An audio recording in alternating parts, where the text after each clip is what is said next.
Good morning 10th class. Hello बच्चों, आप कैसे हो सभी? आई होप सभी घर पर होंगे, सुरक्षित होंगे, सोशल डिस्टेंसिंग मेंटेन कर रहे होंगे। बच्चों, सभी को पता है कि कोरोना की वैश्विक महामारी कोरोना कितने बुरे तरीके से देश में फैल रही है। तो आज संकट की इस घड़ी में हम सभी को एक होना है। जहाँ जिस चैप्टर में हमने राष्ट्रवाद का जिक्र किया था, आज वही राष्ट्रवाद देश में लाने का समय आ गया है कि हमको एकजुट होकर अपने देश के साथ खड़ा होना है। क्योंकि जब हमारी आर्मी, सेना के जवान, पुलिस, डॉक्टर सब एक साथ अपनी सेवा दे रहे हैं, तो हमें भी अपना देशभक्ति की भावना को उनके साथ जोड़ना होगा। तो बच्चों, यही वक्त है अपनी देशभक्ति और राष्ट्रवाद की भावना को दिखाने का। तो बच्चों, सभी हैंड वॉश कीजिए अपना टाइम से, जितना हो सके अपना एरिया को क्लीन रखिए। जिस जगह आप रह रहे हो उसको सेफ्टी से रहिए यहाँ पर। ठीक है बच्चे? तो आज हम शुरू करते हैं बच्चों अपना चैप्टर 5 सिविक्स का, जिसका नाम है जन संघर्ष और आंदोलन। तो बच्चों, इसमें आज देखेंगे कि किस तरीके से जन संघर्ष एक भीषण आंदोलन का रूप धारण कर लेते हैं। दबाव समूह क्या होते हैं, नेपाल में क्यों जन संघर्ष शुरू हुआ था, बोलीविया में एक जलयुद्ध था, किस कारण से बोलीविया का जलयुद्ध हुआ था। तो आज हम इसी के बारे में डिस्कस करेंगे। तो स्टार्ट करते हैं। नेपाल और बोलीविया में जन संघर्ष। बच्चों, जन संघर्ष का मतलब होता है लोगों का संघर्ष। ठीक है, एक तरीके से लोगों द्वारा किया जाने वाला आंदोलन। नेपाल में लोकतंत्र का आंदोलन। तो सबसे पहले हम नेपाल की स्टोरी के बारे में डिस्कस करेंगे कि नेपाल की स्टोरी में लोकतंत्र से जुड़ा ये आंदोलन आखिर था क्या। अप्रैल 2006 में नेपाल में एक जन आंदोलन उठ खड़ा हुआ। नेपाल लोकतंत्र की तीसरी लहरों के देशों में से एक है। तीसरी लहर जिन्होंने जो है हाल ही में स्वतंत्रता प्राप्त की थी। ठीक है, नेपाल को लोकतंत्र की तीसरी लहर के देशों में से एक माना जाता है, जहां लोकतंत्र 1990 के दशक में कामयाब हुआ। 1990s में जब लोकतंत्र जिन देशों में आया, वो देश तीसरी लहर के देशों में कन्वर्ट किए जाते हैं, तीसरी लहर के देशों में गिने जाते हैं। नेपाल में राजा औपचारिक रूप से राज्य का प्रधान बना रहा, लेकिन वास्तविक सत्ता का प्रयोग जनता के द्वारा निर्वाचित प्रतिनिधियों के हाथों में था। तो बच्चों, राजा का रोल था, परंतु वहां पर क्या थी, प्रतिनिधियों की सरकार भी थी। राजा बीरेंद्र ने संवैधानिक राजतंत्र को स्वीकार कर लिया था, लेकिन शाही खानदान के एक रहस्यमय कत्लेआम में राजा बीरेंद्र की हत्या कर दी जाती है। नेपाल के नए राजा ज्ञानेंद्र लोकतांत्रिक शासन को स्वीकार करने के लिए तैयार नहीं थे। लोकतांत्रिक रूप से निर्वाचित सरकार की अलोकप्रियता का राजा ज्ञानेंद्र ने फायदा उठाया। ठीक है, फरवरी 2005 में राजा ज्ञानेंद्र ने तत्कालीन प्रधानमंत्री को अपदस्थ करके या पद से हटा करके जनता द्वारा निर्वाचित सरकार को भंग कर दिया। अप्रैल 2006 में जो आंदोलन हुआ, यानी कि स्टार्टिंग में हमने जिसका डिस्कशन किया था वही अप्रैल 2006, जिसमें जन आंदोलन उठ खड़ा हुआ था, उसका लक्ष्य शासन की बागडोर राजा के हाथ से लेकर दोबारा जनता के हाथों में सौंपना था। सांसद की सभी राजनीतिक पार्टियों ने एक 7 पार्टी अलायंस जिसे SPA या फिर सप्तदलीय गठबंधन भी कहा जाता है, उसका निर्माण किया। 7 पार्टीज जो थी नेपाल की, उन सभी पार्टियों का गठबंधन हुआ, एक साथ एकजुट हुई और नेपाल की राजधानी काठमांडू में 4 दिन के बंद का उन्होंने आह्वान किया। अब इसमें कौन कौन से और संगठन वो भी जुड़ने लग जाते हैं, वो कौन से हैं? एक तो माओवादी बच्चों उन्हें कहते हैं जो चीनी क्रांति के नेता थे, माओ तुसे तुंग। तो माओ तुसे तुंग की विचारधारा में जो यकीन करते हैं या विश्वास करते हैं, उन्हें माओवादी कहा जाता है। माओवादी और अन्य संगठन भी इसमें शामिल हो गए। आंदोलन करने वाले नेताओं की मांग थी कि संसद को बहाल किया जाए, सर्वदलीय सरकार बने तथा नए संविधान सभा का गठन हो। 24 अप्रैल 2006 अल्टीमेटम का अंतिम दिन था। इस दिन राजा तीनों मांगों को मानने के लिए मजबूर हुआ। यानी कि राजा जब बड़े व्यापक जन आंदोलन शुरू हो जाता है, तो उसके बाद उसे घुटने टेकने पड़ते हैं उनके समक्ष, और तीनों मांगों को मानने के लिए मजबूर हो जाता है। SP यानी कि 7 पार्टी अलायंस जो था ने गिरिजा प्रसाद कोइराला को अंतिम सरकार का प्रधानमंत्री चुना। संसद फिर से बहाल हुई और इसने अपनी बैठक में कानून पारित किए। इन कानूनों के सहारे राजा की अधिकांश शक्तियां वापस ले ली गईं कई संविधान सभा के निर्वाचन के तौर तरीकों पर एसपीए और माओवादियों के बीच सहमति बन गई। इस संघर्ष को नेपाल का लोकतंत्र के लिए दूसरा आंदोलन कहा गया। ठीक है, तो बच्चों ये स्टोरी थी नेपाल की, किस तरीके से नेपाल में लोकतंत्र बहाल हुआ, ये प्रोसेस क्या थी। ठीक है, कई बार क्वेश्चंस में पूछ लिया जाता है कि नेपाल में लोकतंत्र को किस तरीके से बहाल किया गया, तो इस तरीके से हमें आंसर करना होगा। नेक्स्ट हमारा क्वेश्चन पुट होता है कि बोलीविया का जल युद्ध क्या था। बोलीविया लातिनी अमेरिका का एक गरीब देश है। विश्व बैंक ने, यानी कि वर्ल्ड बैंक जो है अंतर्राष्ट्रीय संगठन का हिस्सा है, विश्व बैंक ने यहाँ की सरकार पर नगर पालिका द्वारा की जा रही जलपूर्ति से अपना नियंत्रण छोड़ने के लिए दबाव डाला। सरकार ने कोचबंबा शहर में जलापूर्ति के अधिकार एक बहुराष्ट्रीय कंपनी को बेच दिए। बच्चों, ये बहुराष्ट्रीय कंपनियां वो होती हैं जिनका बहु मीन्स होता है बहुत ज़्यादा, राष्ट्र मीन्स देश, जिनका बहुत से देशों में व्यापार होता है या बहुत से देशों में कंपनियां स्थापित होती हैं। ठीक है, वो होती हैं बहुराष्ट्रीय कंपनियां। जैसे हमारे देश से भी बहुत सारी ऐसी कंपनियां होती हैं, टाटा की कंपनियों को देख लीजिए, एयरलाइंस हैं, बहुत सारी कंपनियां ऐसी हैं जो दूसरे देशों में जाकर के व्यापार करती हैं, अपना कंपनी को वहाँ पर इस्टेब्लिश करती हैं। ठीक है, ताकि यहाँ पे अपना प्रोडक्ट को बेच सकें। ऐसे दूसरे देशों की कंपनियां भी हमारे देशों में आती हैं अपना व्यापार करने के लिए, अपना इन्वेस्ट करने के लिए, पैसा इन्वेस्ट करने के लिए आती हैं। तो वही होती हैं बहुराष्ट्रीय कंपनियां। जैसे नोकिया है, ये कुछ एग्जाम्पल हैं उसकी बहुराष्ट्रीय कंपनियों के। ठीक है, तो सरकार ने कोचबंबा शहर में जलापूर्ति के अधिकार एक बहुराष्ट्रीय कंपनी को बेच दिए। कंपनी ने पानी की कीमत में 4 गुना वृद्धि कर दी। अनेक लोगों का पानी का मासिक बिल 1000 तक जा पहुंचा। जहां बोलीविया में लोगों की औसत आमदनी 5000 रुपये थी, तो बेटा उधर 1000 रुपये तक जब बिल आ रहा है और 5000 आमदनी है, तो 4000 रुपये में वो लोग कैसे अपना गुजारा करते। इसी कारण जनसंघर्ष उत्पन्न हो गया। जनवरी 2000 में श्रमिकों, मानवाधिकार कार्यकर्ताओं तथा सामुदायिक नेताओं ने मिलकर आंदोलन शुरू कर दिया। हड़ताल शुरू हुई। पुलिस ने बर्बरतापूर्ण आंदोलन का दमन किया। शुरुआत में सरकार इनकी डिमांड्स को मान लेती है, लेकिन बाद में जैसे थोड़ा सा आंदोलन शांत होता है, सरकार फिर से मार्शल लॉ शहर में लागू कर देती है। परंतु जनता की ताकत के सामने बहुराष्ट्रीय कंपनी के अधिकारियों को जो है शहर छोड़कर भागना पड़ा। बाद में उनकी मांगों के सामने नहीं झुकना ही पड़ा सरकार को। सरकार ने आंदोलनकारियों की सारी मांगें माननी पड़ी। अतः बहुराष्ट्रीय कंपनी के साथ किया गया करार भी, यानी कि समझौता, रद्द कर दिया गया और जलापूर्ति दोबारा नगर पालिका को सौंपकर पुरानी दरें कायम कर दी जो पहले थीं। अतः इस आंदोलन को बोलीविया के जल युद्ध के नाम से जाना गया। तो बच्चों, एक क्वेश्चन भी आता है और पूछा भी गया है कई मॉडल टेस्ट पेपर्स में।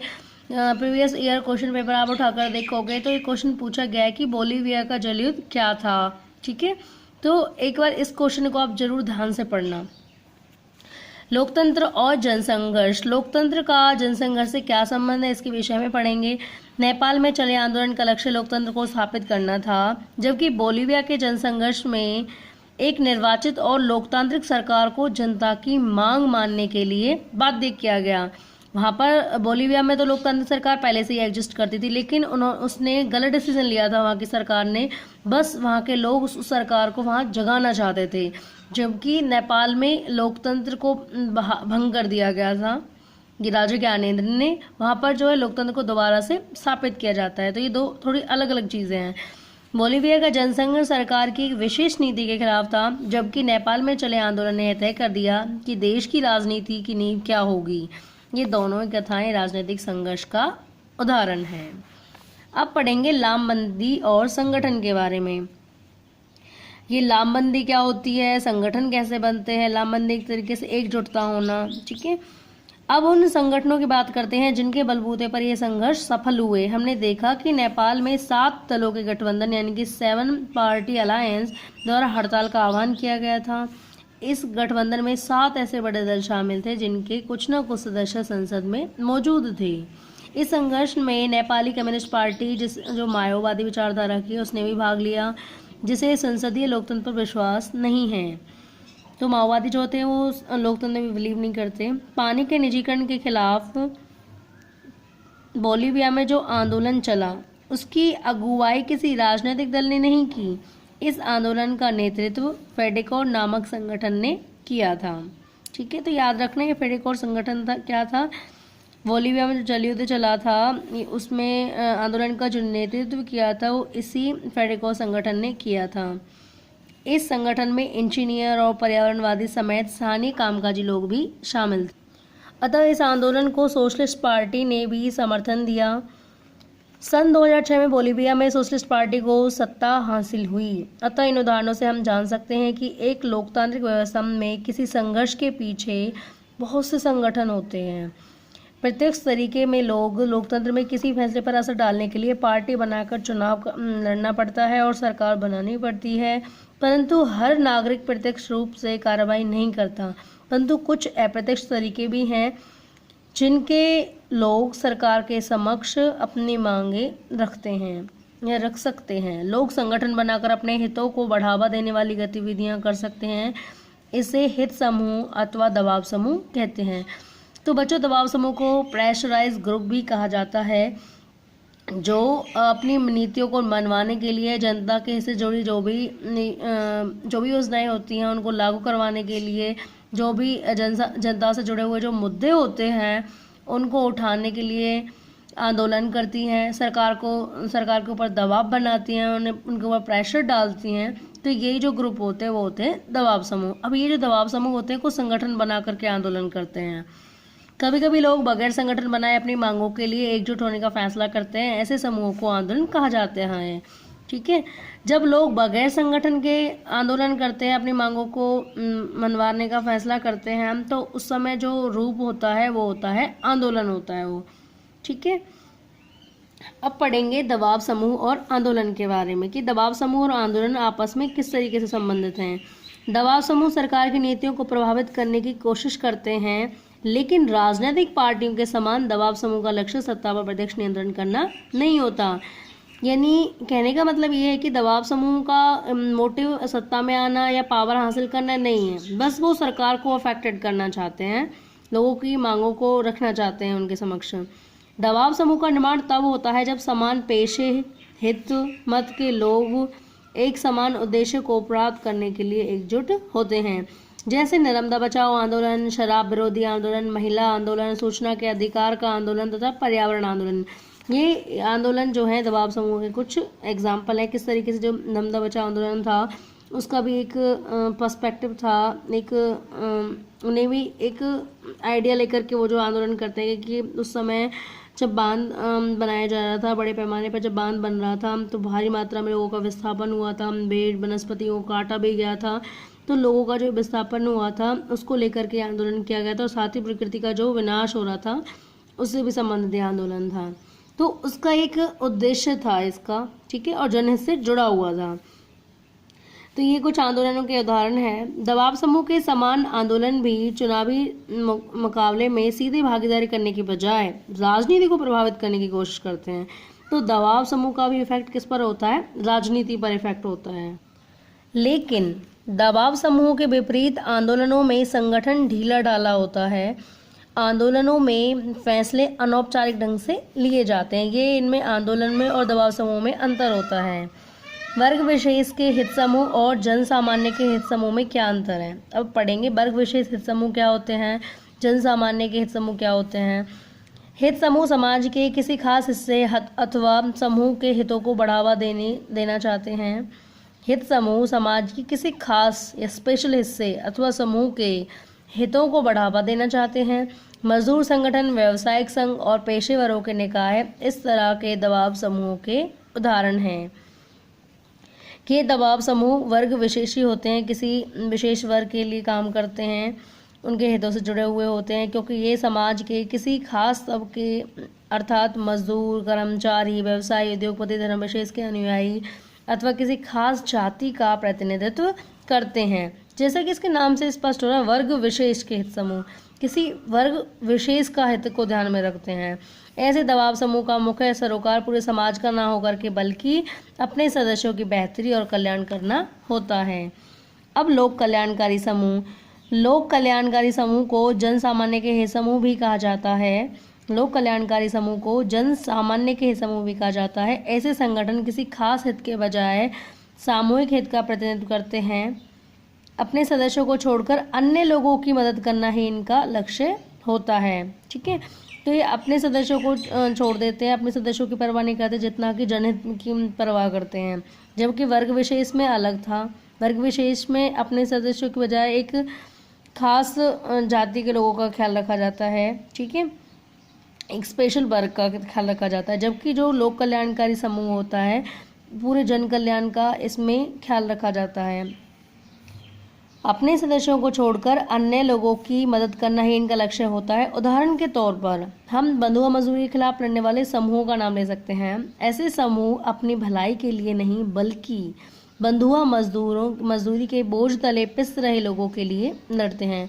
तो बच्चों, ये बंधुआ मजदूर जो शब्द है, बंधुआ मतलब होता है बंधा हुआ, जिसे बंद कर रखा जाता है एक तरीके से, ना उसे कोई आज़ादी होती है, एक तरीके से दास टाइप हो जाता है। ठीक है, कुछ मामलों में संभव है कि जन सामान्य के हितों का प्रतिनिधित्व करने वाले समूह ऐसे उद्देश्यों को साधने के लिए आगे आए जिससे बाकियों के साथ साथ उन्हें भी फायदा हो।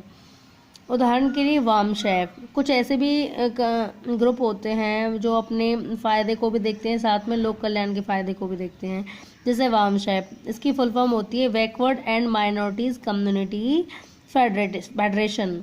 Backward and minorities community federation. ठीक है, इसका भी नाम लिया जा सकता है। ठीक है, पूछ लिया जाता है कि वामसेफ क्या है, तो वामसेफ की फुल फॉर्म ये है backward and minorities community federation.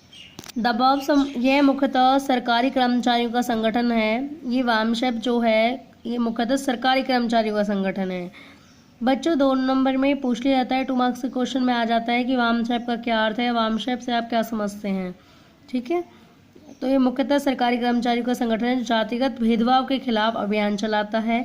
यह जातिगत भेदभाव के शिकार अपने सदस्य की समस्याओं को देखता है, परंतु इसका मुख्य सरोकार सामाजिक न्याय और पूरे समाज के लिए सामाजिक समानता को हासिल करना होता है। अब पढ़ेंगे आंदोलनकारी समूह क्या होते हैं। दबाव समूह के समान किसी आंदोलन में कई तरह के समूह शामिल रहते हैं। दबाव समूह के समान किसी आंदोलन में कई तरह के ग्रुप शामिल होते हैं। अधिकतर आंदोलन किसी खास मुद्दे पर केंद्रित होते हैं, एक निश्चित समय सीमा के भीतर लक्ष्य को पाना चाहते हैं। एक टाइम पीरियड होता है कि भाई इस टाइम पीरियड के अंदर हमें अपना गोल फिक्स कर देना है, अचीव कर लेना है। जैसे भारत में नर्मदा बचाओ आंदोलन ऐसे आंदोलन का अच्छा उदाहरण है। तो नर्मदा बचाओ आंदोलन को एक आंदोलनकारी समूह भी कहा जा सकता है। नर्मदा नदी पर बनाए जा रहे सरदार सरोवर बांध के कारण लोग विस्थापित हुए बड़े पैमाने पर। इसका उद्देश्य बांध को बनने से रोकना था। इस तरह के आंदोलन कुछ समय के लिए जो है सक्रिय रह पाते हैं। दबाव समूह और राजनीति, आंदोलन का राजनीति पर असर। अब ये दबाव समूह और आंदोलन का राजनीति पर क्या इफेक्ट होता है। दबाव समूह और आंदोलन अपने लक्ष्य तथा गतिविधियों के लिए जनता का समर्थन और सहानुभूति हासिल करने की कोशिश करते हैं। ये दोनों ही समूह यानी दबाव समूह और आंदोलन दोनों ही अपने लक्ष्य और गतिविधियों के लिए जनता का समर्थन और सहानुभूति हासिल करने की कोशिश करते हैं। सूचना अभियान चलाना और अर्जी दायर करना, इस तरह के हथकंडे भी ये सब एग्जाम्पल हैं इसके, ताकि मीडिया का ध्यान अपने मुद्दों पर खींचा जा सके। ऐसे समूह अक्सर हड़ताल अथवा सरकारी कामकाज में बाधा पहुंचाने जैसे उपायों का सहारा लेते हैं। मजदूर संगठन तथा कर्मचारी संघ अक्सर ऐसी युक्तियों का इस्तेमाल करते हैं। तो बच्चों, कहने का मतलब ये है कि जो समूह होते हैं और आंदोलनकारी समूह और दबाव समूह होते हैं, ये मीडिया को भी अपनी तरफ अट्रैक्ट करते हैं ताकि मीडिया इनको ज़्यादा से ज़्यादा दिखाए, इनकी जो डिमांड्स है उसको ज़्यादा से ज़्यादा दिखाए, इनके आंदोलन को ज़्यादा से ज़्यादा दिखाए। ठीक है, जिससे अपनी मांग की तरफ सरकार का ये ध्यान खींच सके मीडिया के थ्रू। व्यवसाय समूह अक्सर पेशेवर लॉबिस्ट नियुक्त करते हैं अथवा महंगे विज्ञापनों को प्रायोजित करते हैं। दबाव समूह और आंदोलन दलीय राजनीति में सीधे भाग नहीं लेते, लेकिन वे राजनीतिक दलों पर असर डालना चाहते हैं। कुछ मामलों में दबाव समूह, नेक्स्ट पॉइंट है 4, तो कुछ मामलों में दबाव समूह राजनीतिक दलों द्वारा ही बनाए जाते हैं। कई बार ऐसा भी हुआ है कुछ केसेस में कि दबाव समूह राजनीतिक दलों द्वारा ही बनाए गए हैं। जब पॉलिटिकल पार्टीज जो है अपना एक मुद्दा उठा लेती हैं, सोसाइटी में कोई भी इशू हो जाता है तो उसी को लेकर के मुद्दा उठाना शुरू कर देती हैं, आंदोलन करना शुरू कर देती। तो कहीं ना कहीं दबाव समूह कई बार जो है राजनीतिक दलों द्वारा भी बनाए जाते हैं अथवा उनका नेतृत्व राजनीतिक दल के नेता ही करते हैं। उदाहरण के तौर पर भारत में अधिकतर मजदूर संगठन और छात्र संगठन या तो बड़े राजनीतिक दलों द्वारा बनाए गए हैं या फिर उनका दलों से संबंध है। आपने अक्सर देखा होगा कि कॉलेजेस में भी देखा है ना, NSUI, DUSU, AVP, किस तरह के राजनीतिक पार्टियां होती हैं, बच्चों की पार्टियां होती हैं ना, स्टूडेंट्स की पार्टीज होती हैं। तो इसी के तरीके से फिफ्थ पॉइंट है हमारा, कभी कभी आंदोलन राजनीतिक दल का रूप धारण कर लेते हैं। आंदोलन के तौर पर विदेशी लोगों के विरुद्ध छात्रों ने असम आंदोलन चलाया और जब इस आंदोलन की समाप्ति हुई तो इस आंदोलन ने असम गण परिषद का रूप ले लिया। तो पहले ये एक आंदोलन था मात्र, ठीक है, बाद में यही एक पार्टी के रूप में उभर गई जिसका नाम था असम गण परिषद। ऐसे DMK यानी जिसकी फुल फॉर्म है द्रविड़ मुनेत्र कड़गम और AIDMK जिसकी फुल फॉर्म है ऑल इंडिया अन्ना द्रविड़ मुनेत्र कड़गम जैसी पार्टियों की जड़ें इन समाज सुधार आंदोलनों में ढूंढी जा सकती हैं। तो बच्चों ये AIDMK जो पार्टी है ये DMK में विभाजन के पश्चात बनी थी नई पार्टी AIDMK, ठीक है। तो इन आंदोलनों के परिणाम स्वरूप ये कुछ दल हैं जो उभर कर आए। राजनीतिक दलों के अधिकतर नेता दबाव समूह अथवा आंदोलनकारी समूहों से आते हैं। अब क्या दबाव समूह और आंदोलन के प्रभाव सकारात्मक होते हैं, क्या ये पॉजिटिव होते हैं, ठीक है, इसके बारे में पढ़ेंगे। किसी एक ही तबके के हितों को बढ़ावा देने वाले दबाव समूह लोकतंत्र के लिए हितकर नहीं है। लोकतंत्र में किसी एक तबके के नहीं बल्कि सभी के हितों की रक्षा होनी चाहिए। देखो बच्चों, लोकतंत्र का मतलब क्या होता है? लोकतंत्र मतलब जनता का शासन, और जनता में तो सारी कम्युनिटी होती हैं, सारे रिलीजन के लोग आते हैं, सारे कास्ट्स के लोग आते हैं, सारे कल्चर के लोग आते हैं, सारे लैंग्वेजेस के लोग आते हैं, ठीक है। जब जनता में कोई भेदभाव नहीं है तो इस तरीके से यही समूह भी कोई भेदभाव नहीं कर सकते, क्योंकि लोकतंत्र में सभी के हितों का ख्याल रखा जा सकता है, रखा जाता भी है। ऐसे समूह सत्ता का इस्तेमाल तो करना चाहते हैं लेकिन जिम्मेदारियों से बचना चाहते हैं, कोई रिस्पॉन्सिबिलिटी नहीं उठाना चाहते। राजनीतिक दलों को चुनावों के समय जनता का सामना करना पड़ता है। ये समूह जनता के प्रति जवाबदेह नहीं होते, क्योंकि पॉलिटिकल पार्टीज को तो जवाबदेह होना पड़ता है जनता के प्रति, परंतु दबाव समूह जनता के प्रति जवाबदेह नहीं होते। परंतु यदि ध्यान से देखें तो दबाव समूह और आंदोलनों के कारण लोकतंत्र की जड़ें मजबूत हुई हैं। शासकों के ऊपर दबाव डालना लोकतंत्र में कोई अहितकर गतिविधि नहीं है। तो बच्चों, ये समूह जनता के प्रति जवाबदेह नहीं होते, परंतु यदि ध्यान से देखें तो दबाव समूह और आंदोलनों के कारण लोकतंत्र की जड़ें मजबूत हुई हैं। और वो कैसे हुई हैं? देखो बच्चों, कई बार शासक अपनी मनमानी करने लग जाते हैं या फिर जो रूलिंग पार्टी होती है कई बार ऐसे कानून ले आती है जिनका विरोध करना स्वाभाविक सी बात होती है। जब ये विरोध प्रदर्शन होते हैं, भारी मात्रा में आंदोलन करे जाते हैं लोगों के द्वारा, तो उन आंदोलनों का जो प्रेशर होता है वो सरकार के ऊपर पड़ता है, ठीक है। और यही प्रेशर कहीं ना कहीं उन गलत कानूनों को वापस लेने में मददगार साबित होता है, ठीक है बच्चों। शासकों के ऊपर दबाव डालना लोकतंत्र में कोई अहितकर गतिविधि नहीं है। जहां जनता का शासन लोकतंत्र है, वहां पे अगर रूलिंग पार्टीज पर कोई दबाव बन रहा है हित कार्य के लिए, तो वो कोई गलत गतिविधि नहीं है लोकतंत्र में, बशर्ते इसका अधिकार सबको प्राप्त हो, यानी कि सबके लिए इक्वली हो, या फिर इसमें कोई गलत भावना जुड़ी ना हो। सरकारें अक्सर धनी और ताकतवर लोगों के अनुचित दबाव में आ जाती हैं। जनसाधारण के हित समूह तथा आंदोलन इस अनुचित दबाव के प्रतिकार में उपयोगी भूमिका निभाते हैं। अक्सर वर्ग विशेष हित समूहों द्वारा सरकार पर डाले गए दबावों में से सरकार को यह पता चल जाता है कि समाज के विभिन्न तबके क्या चाहते हैं। अक्सर आंदोलन के जरिए आंदोलन के जरिए सरकार को पता चल जाता है कि आखिर लोगों की डिमांड्स क्या हैं, उनके साथ क्या प्रॉब्लम है जो वो फेस कर रहे हैं, जो वो आंदोलन कर रहे हैं, ठीक है। तो इस तरीके से ये रोल रहता है इनका। तो बच्चों, हमारा चैप्टर फिनिश हुआ है यहीं पर। For watching this video, thank you so much. Please do comments, like and do subscribe also this channel. Thank you so much.